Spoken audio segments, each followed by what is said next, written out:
अस्सलाम वालेकुम dear student, this is Mohammad Sharif and welcome to my channel music academy. आज हम लोग केमिस्ट्री मैट्रिक की केमिस्ट्री का चैप्टर नंबर 1 का पार्ट 2 लेकर आए हैं, जिसमें हम इरिवर्सिबल रिएक्शन को स्टडी करेंगे। इससे पहले वाले लेक्चर में हमने केमिकल इक्विलिब्रियम का इंट्रोडक्शन समझा था कि केमिकल इक्विलिब्रियम क्या होता है स्टैटिक और डायनामिक के लिहाज से, और केमिकल इक्विलिब्रियम को हम किस नेचर में स्टडी करते हैं, डायनामिक इक्विलिब्रियम में। तो हमने ये सीखा था कि केमिकल इक्विलिब्रियम के अंदर क्या हम तमाम रिएक्शंस को पढ़ेंगे, तो नहीं। केमिकल इक्विलिब्रियम में हम सिर्फ दो रिएक्शंस को देखेंगे, नंबर 1 इरिवर्सिबल और नंबर 2 रिवर्सिबल। सबसे पहले आज हम इस वीडियो में इरिवर्सिबल रिएक्शन को स्टडी करते हैं। तो इरिवर्सिबल रिएक्शन क्या होता है, डेफिनेशन पहले समझ लेते हैं, उसके बाद हम इसको आगे एक्सप्लेन करेंगे।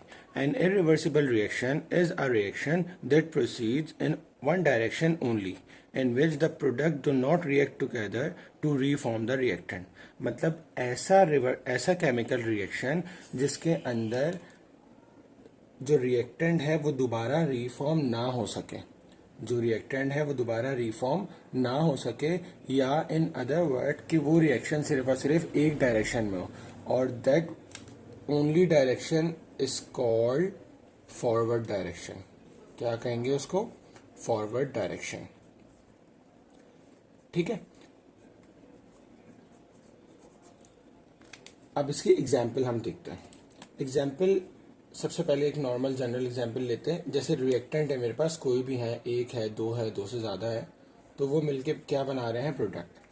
तो इरिवर्सिबल रिएक्शन क्या होगा? जो प्रोसीड करेगा सिर्फ और सिर्फ वन डायरेक्शन में, और ये जो एरो है ये रिप्रेजेंट कर रहा है किसको? एक ही डायरेक्शन को, दैट इज फॉरवर्ड डायरेक्शन या वन डायरेक्शन।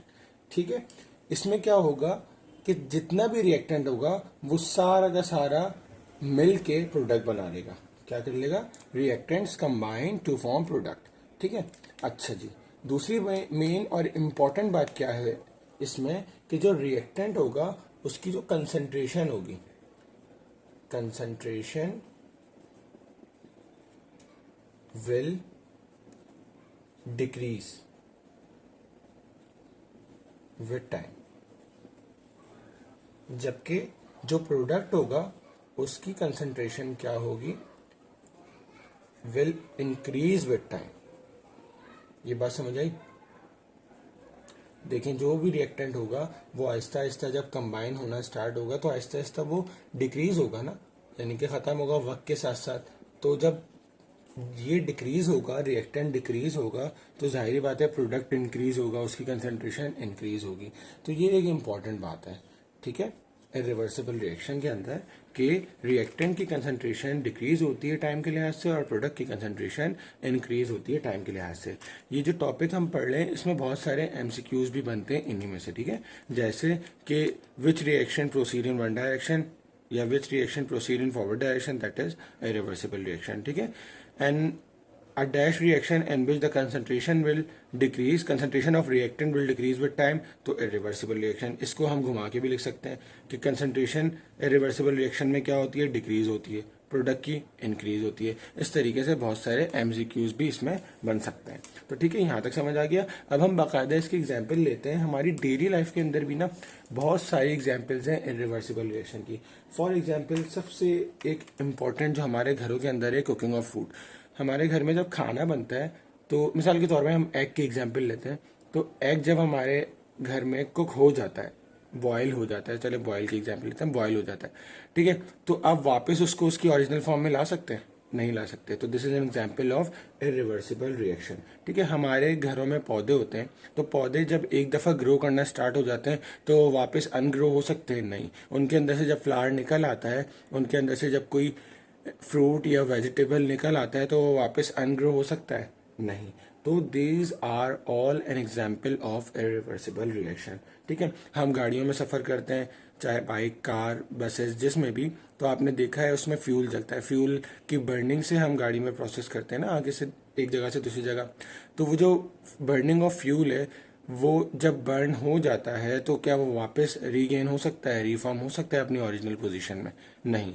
ठीक है। तो these are all an example of irreversible reaction. अब बाकायदा तौर पे चूंकि हम केमिस्ट्री पढ़ लें, तो केमिस्ट्री के लिए हम बाकायदा तौर पे रिएक्शन से समझेंगे कि इरिवर्सिबल रिएक्शन क्या होता है। तो मैं यहाँ पर कुछ एग्जाम्पल्स लिखूंगा, आपने उसको अपनी कॉपी में जॉट डाउन करना है।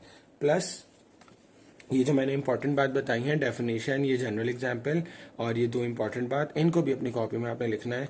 मैंने कहा था कि आपने नोट्स अपने खुद बनाने हैं, ठीक है। तो सबसे पहले हम इरिवर्सिबल रिएक्शन में देखते हैं न्यूट्रलाइजेशन रिएक्शन। आपने शायद इसका नाम सुना हो 9th क्लास में, न्यूट्रलाइजेशन रिएक्शन। न्यूट्रलाइजेशन रिएक्शन क्या होता है? जिसमें एसिड और बेस रिएक्ट होते हैं और सॉल्ट एंड वाटर बनाते हैं। ऐसे रिएक्शन को हम न्यूट्रलाइजेशन रिएक्शन कहते हैं।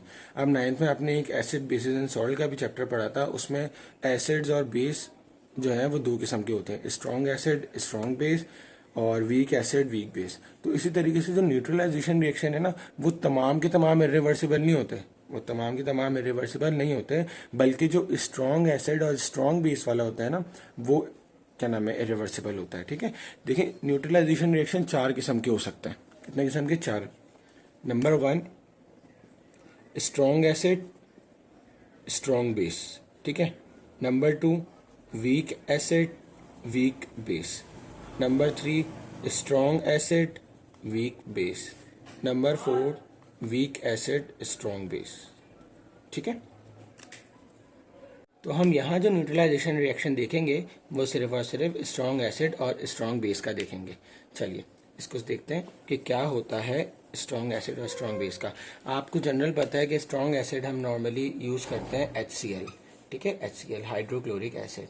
जब हम HCl को सोडियम हाइड्रोक्साइड से NaOH से रिएक्ट करवाते हैं तो क्या होता है, यहाँ से H2O और NaCl फॉर्म हो जाते हैं। देखें अब ऐसा क्यों हुआ कि ये वापस रिफॉर्म नहीं हो सकता। ये एक एग्जांपल है रिवर्सिबल रिएक्शन की। तो ऐसा क्यों हुआ कि ये वापस रिफॉर्म नहीं हो सकता? पहली बात तो ये स्ट्रॉन्ग है, स्ट्रॉन्ग होने की वजह से इनकी जो आयोनाइजेशन है, आयोनाइजेशन पावर है, वो ज़्यादा है। HCl के अंदर H+, इसकी टेंडेंसी है H+ को लूज करने की, तो ये सारा का सारा आयोनाइज हो जाता है, ठीक है। इसी तरीके से NaOH जो है, इसके अंदर भी टेंडेंसी है OH नेगेटिव को लूज करने की। तो इसमें जो रेट ऑफ फॉरवर्ड रिएक्शन होता है वो बहुत ज़्यादा होता है। क्या होता है? रेट ऑफ फॉरवर्ड रिएक्शन, ये चीज़ भी आप अपने पास नोट कर सकते हैं कि क्यों होता है, is higher due to ionisation power, due to ionisation, ठीक है। तो ये रिएक्शन सिर्फ और सिर्फ एक डायरेक्शन में यानी कि फॉरवर्ड डायरेक्शन में क्या करेगा, प्रोसीड करेगा, और ये दोनों मिलके क्या बनाएंगे, सॉल्ट एंड वाटर, ठीक है। एक और एग्जांपल हमारे पास है प्रेसिपिटेशन रिएक्शन की। प्रेसिपिटेशन किसे कहते हैं? प्रेसिपिटेशन रिएक्शन, प्रेसिपिटेट हम उस इनसॉल्यूबल चीज को कहते हैं जो कि डिसॉल्व ना हो सके, जो कि डिसॉल्व ना हो सके, इनसॉल्यूबल नॉट डिसॉल्व, ठीक है, इन एनी लिक्विड, ठीक है। तो आपने इसकी एक एग्जांपल देखी होगी कि जब हम AgNO3 सिल्वर नाइट्रेट को जब हम सोडियम क्लोराइड के साथ रिएक्ट करवाते हैं तो हमारे पास बनता है AgCl plus Na sodium nitrate NaNO3। इसमें से ये जो AgCl होता है, ये जो AgCl होता है ये इनसॉल्युबल होता है। इनसॉल्युबल का मतलब ये वाइट प्रेसिपिटेट फॉर्म कर लेता है लिक्विड के अंदर। क्या कर लेता है? White precipitate. अब ये जब एक दफ़ा फॉर्म हो गया, इसको पीपीटी फॉर्म, पीपीटी लिखते हैं हम शॉर्ट फॉर्म में। तो जब ये एक दफ़ा फॉर्म हो गया तो ये क्या वापस जो है वो सॉल्युबल होके वापस के सिल्वर नाइट्रेट और सोडियम क्लोराइड बना सकता है? नेवर, ठीक है। तो this is also an example of irreversible reaction. इसके अलावा हमारे पास सबसे इंपॉर्टेंट कंबशन रिएक्शन होता है कि जब हम किसी लकड़ी के पीस को जलाते हैं, ठीक है, तो वो ऐश और स्मोक में कन्वर्ट हो जाता है ना, हीट में कन्वर्ट हो जाता है और ऐश में कन्वर्ट हो जाता है। तो क्या वो वापस ऐश और स्मोक जो है मिल के दोबारा वो लकड़ी का पीस बना सकता है? नहीं। तो this is called combustion reaction. ये इम्पॉसिबल सी बात है। ठीक है। Rusting of an iron piece, किसी भी जो है लोहे की पीस में अगर जंग लग जाता है, जैसे कि आपकी बुक के पेज नंबर 1 पे वो लिखा हुआ है, एक जंजीर बनी हुई है उसके ऊपर जंग लगा हुआ है, तो वो इरिवर्सिबल रिएक्शन की एग्जांपल है कि जब किसी चीज़ पे जंग लग जाता है तो वो वापस खुद से जो है वो कभी भी नहीं होता साफ। हाँ, कुछ केमिकल्स ऐसे होते हैं जो उसको ख़त्म कर सकते हैं, लेकिन वो तो एक अलग बात है ना। ये तो नेचुरल प्रोसेस होता है कि खुद से प्रोडक्ट बने, प्रोडक्ट से खुद से जो है वो रिएक्टेंट बने, तो तब वो रिवर्सिबल कहलाएगा, अदरवाइज वो इरिवर्सिबल होगा अगर एक डायरेक्शन में होगा। ठीक है। इसके अलावा जैसे रस्टिंग होता है आयरन पे, इस तरीके से और मेटल्स के ऊपर जो रस्टिंग लगती है उसको कोरोजन कहते हैं। तो कोरोजन में भी कोई भी वापस जो है रिएक्शन नहीं होता, जब एक दफ़ा हो गया तो वापस रिफॉर्म नहीं होता। तो these all are example of irreversible reaction. I hope कि आप लोगों को इरिवर्सिबल रिएक्शन अच्छे से समझ में आ गए हों। अब हमें बात समझने की ये है कि भाई केमिकल इक्विलिब्रियम, अगर आप लोगों ने इसको कॉपी कर लिया तो मैं इसको मिटा दूं, ठीक है। तो जो केमिकल इक्विलिब्रियम होता है उसके लिए एक शर्त थी, उसके लिए एक शर्त थी, और वो शर्त क्या थी कि सबसे पहले तो rate of forward reaction, rate of forward reaction is equal to the rate of backward reaction.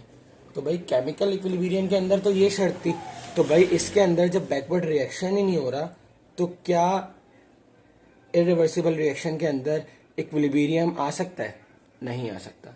तो हमने क्या सीखा कि इरिवर्सिबल रिएक्शन के अंदर इक्विलिब्रियम नहीं होता, इरिवर्सिबल रिएक्शन के अंदर इक्विलिब्रियम नहीं होता। इसलिए आपके पेज नंबर 1 के ऊपर नीचे जो है वो लिखा हुआ है reversible reaction and dynamic equilibrium. तो मैंने बता दिया था केमिकल इक्विलिब्रियम डायनामिक इक्विलिब्रियम का नेचर होता है, और चूंकि इरिवर्सिबल में नहीं होता इसलिए रिवर्सिबल में इक्विलिब्रियम होता है, क्योंकि रिवर्सिबल दोनों डायरेक्शन के रिएक्शन होते हैं, फॉरवर्ड भी और बैकवर्ड भी। तो यहाँ से कि इरिवर्सिबल रिएक्शन जो है वो डज नॉट फॉलो या does not have chemical equilibrium. ठीक है, ये बात समझ आ गई। इंशाल्लाह नेक्स्ट क्लास के अंदर हम रिवर्सिबल रिएक्शन पढ़ेंगे। मोस्ट इंपॉर्टेंट है, मोस्ट इंपॉर्टेंट तो खैर ये भी है, तो ये इंपॉर्टेंट बात है, ये लिख लें अपने पास। तो नेक्स्ट क्लास में हम लोग रिवर्सिबल रिएक्शन पढ़ेंगे और उसकी बहुत सारी एग्जाम्पल्स और उसको इक्विलिब्रियम के अंदर देखेंगे, और उसको ही आगे लेते हुए हम फिर लॉ ऑफ मास एक्शन के ऊपर आएंगे। तब तक अपना बहुत सारा ख्याल रखिएगा। अल्लाह हाफ़िज़।